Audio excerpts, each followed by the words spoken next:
So update tayo ngayon, day 4 ng installation ng multimedia. Gamit natin ay fabricated na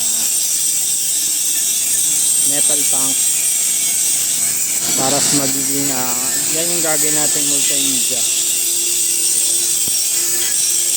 Kaya bonus lilinisin na lang. Tapos lilinahan natin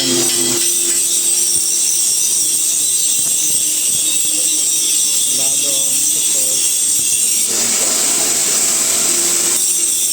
Tapak natin dito sa main source ng liquid. Tapos return dito.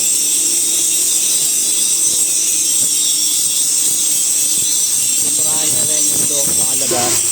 So pintura natin primer tapos aqua epoxy. Epoxy primer tapos aqua epoxy yung second coating.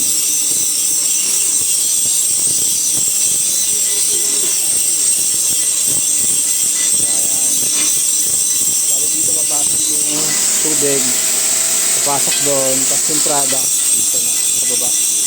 Yun naman yung babalik sa return. Kaya takboy natin yung papunta dun sa metro.